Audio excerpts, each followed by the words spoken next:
Hi friends, this is KP Singh, nutrition adviser. और आज अगर हम बात करें हार्ट चैलेंजेस की, तो इंडिया में ही नहीं पूरे विश्व स्तर पर देखा जाए तो हार्ट की बीमारियों से यानी कि कार्डियोवैस्कुलर डिजीज से मरने वालों की संख्या सबसे ज़्यादा है। और यही बीमारी इस समय नंबर 1 पर है विश्व स्तर पर, और भारत में भी।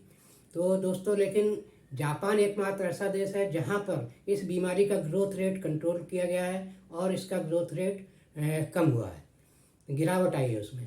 तो ऐसा क्यों है, इसका जवाब शायद आपको इस वीडियो के एंड तक मिल जाएगा। तो दोस्तों, आज हम बात करेंगे दो ऐसे पावरफुल सुपर एंटीऑक्सीडेंट्स की जो हमारी हार्ट हेल्थ के लिए बहुत ज़रूरी हैं और बहुत ही कारगर साबित होते हैं।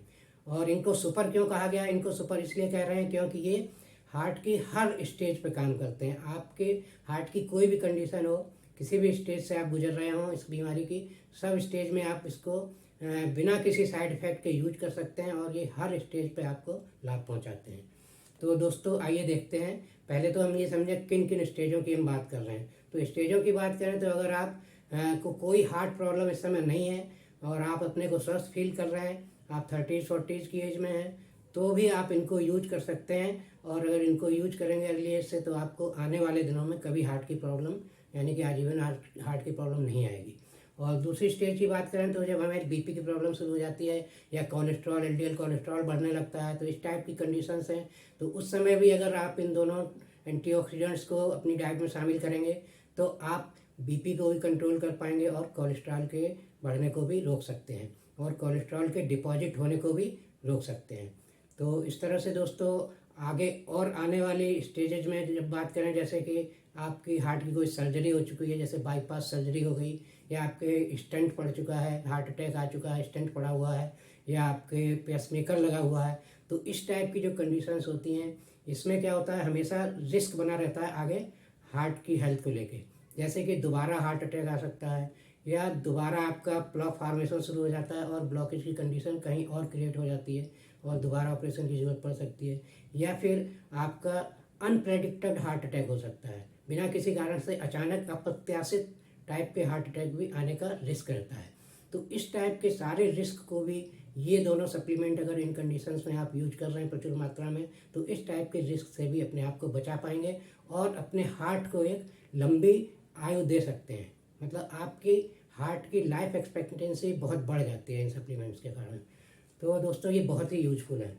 तो ये कौन से हैं डाइटरी सप्लीमेंट के रूप में यूज किए जाते हैं? ये हैं विटामिन सी और कोएंजाइम Q10। तो इनको हमेशा डाइटरी सप्लीमेंट के रूप में ही यूज करना चाहिए। अगर मेडिसिनल सप्लीमेंट के रूप में आप लेंगे तो वो हाई डोजेज होते हैं जो कुछ समय के लिए ही यूज कर सकते हैं, जबकि डाइटरी सप्लीमेंट आपके FSSAI द्वारा रिकमेंडेड डोज होते हैं जो आप रेगुलर डाइट में हमेशा ले सकते हैं, और ये ज़्यादा फायदेमंद होते हैं। ये आपको सस्टेनेबल रिलीफ देते हैं, सस्टेनेबल इफेक्ट देते हैं। तो दोस्तों, यहाँ अगर डाइटरी सप्लीमेंट की बात करें तो न्यूट्रीलाइट के डाइटरी सप्लीमेंट मतलब one of the best option है। तो यहाँ पे न्यूट्रीलाइट का विटामिन सी आता है विटामिन सी चेरी प्लस के नाम से, और कोएंजाइम Q10 आता है कोएंजाइम Q10 सिट्रस प्लस के नाम से, जिनके मैं अपने डिस्क्रिप्शन बॉक्स में लिंक भी शेयर कर रहा हूँ। आप वहाँ से डायरेक्ट वेबसाइट से, कंपनी की वेबसाइट से ले सकते हैं। अनऑथराइज या दूसरे जो वेबसाइट्स हैं या अन्य मार्केटिंग के प्लेटफॉर्म हैं ऑनलाइन, उनसे आप मत लीजिए क्योंकि वहाँ पे इनकी कोई गारंटी नहीं होती।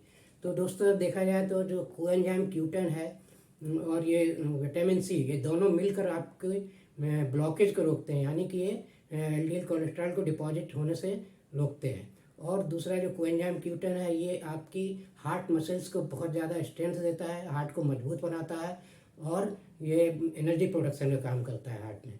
तो इस तरह से ये हार्ट आपका बहुत ही सुरक्षित रहता है आगे आने वाले दिनों के लिए।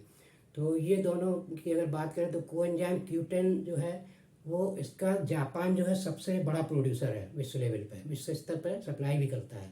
और जापान में ही इसको यूज करने वालों की परसेंटेज सबसे ज़्यादा है, यानी कि कोएंजाइम Q10 अच्छे से जापान में यूज किया जाता है। शायद इसीलिए संभवतः इसी कारण जापान ने अपने जो इसका इस बीमारी, हार्ट की बीमारी का जो बढ़ता हुआ ग्रोथ रेट है उसको कंट्रोल किया है और उसमें काफ़ी गिरावट आई है।